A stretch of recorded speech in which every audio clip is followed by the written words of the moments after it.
And Tom's going to explain a little bit about George. We're just going to get you to handle them, experience them. But with all this, the way I'm going to do it is just be aware of what's going on internally. Yeah, I work very much animistically. I work very much as a therapy method with people. So when you're meeting the bird, just have have that respect. You're meeting another being, but actually find out what's happening inside as well, because they'll bring things up. His face is all shaking. Just almost like in the nod. How are you? Okay.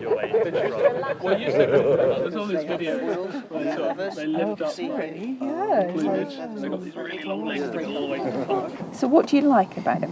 What do I like about him? I like how he is sort of quite upright, sort of dignified, I guess. He's really relaxed in your energy. The lower mandible feathers under here start fluffing out. So I know when the birds are actually really tuning into that person. How they connect to you. Just almost like in the nod. How are you? Okay.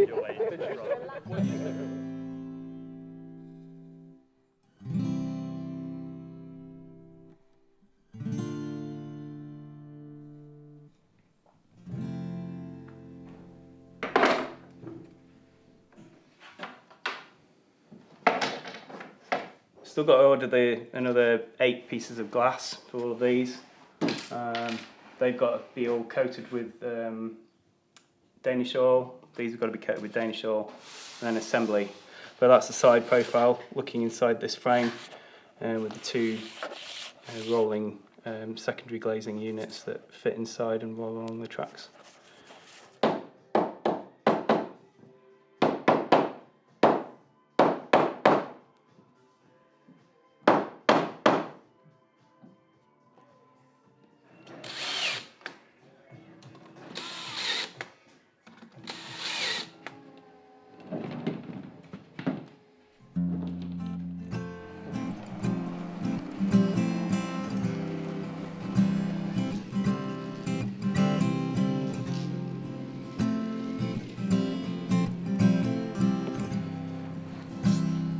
It makes such a difference when the sun's shining.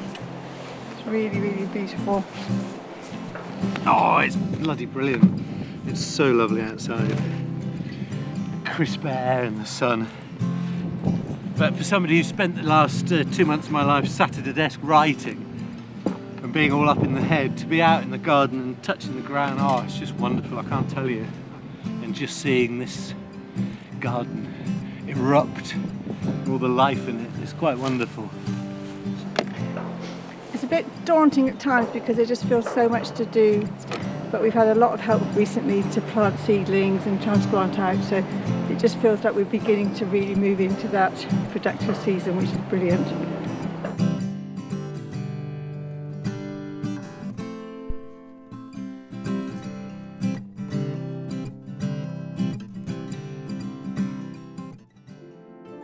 Dear friends, I'd like to talk to you of spring.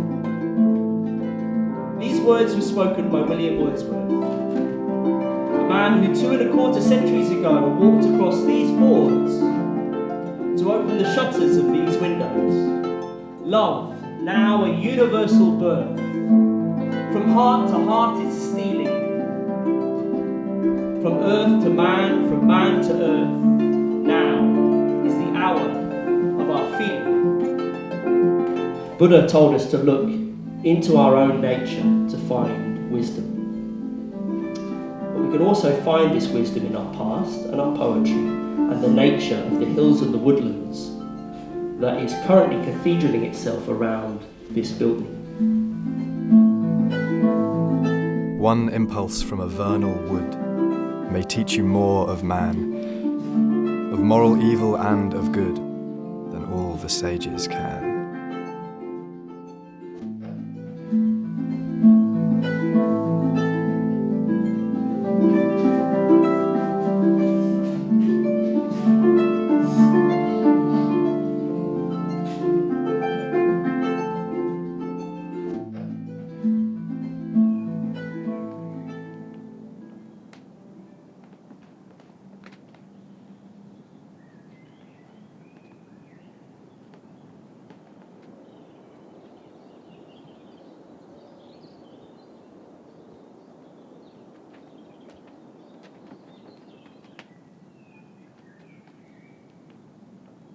So Mara shows up and he challenges the Buddha. Yeah? He challenges the Buddha, and what he does is like he brings his army to the Buddha. Yeah? You see all sorts of monsters and creatures, and they're all throwing weapons, knives, swords. And the Buddha sat there, and all those forces, all those weapons, they turn into flowers. Yeah? They turn into flowers. Yeah? So I don't know if you heard about Mara before, but Mara, in a way, it's a figure that sort of personifies the forces that stops us from growing. So it's a myth. Yeah, it's a myth, but in a way, myth, they speak the truth. Yeah? They sometimes speak the truth more than the truth. Yeah? As Jay Griffiths once said, we assumed wrongly that the truth would be its own ambassador. The truth is not enough. The truth needs to be embellished. We need to enchant people with the truth. We need to enchant people with the dream of something bigger. And this is what these poets did so well, and that's one of their greatest gifts to us. Activism today and movements for progressive change, I believe, need more poetry. Being right is not enough. Being right is not enough. I think what we are doing on this retreat, going within, looking at yourself, really looking deeply at yourself, it's not an easy thing to do. Yeah? When you make progress, when you feel like actually something is happening, you're growing, you're developing as a human being, you often have forces of hatred coming your way. And what that event of the life story of the Buddha is telling us is that actually when those forces happen, we have to face them. Yeah, we have to face them, and we have to face them with metta and love.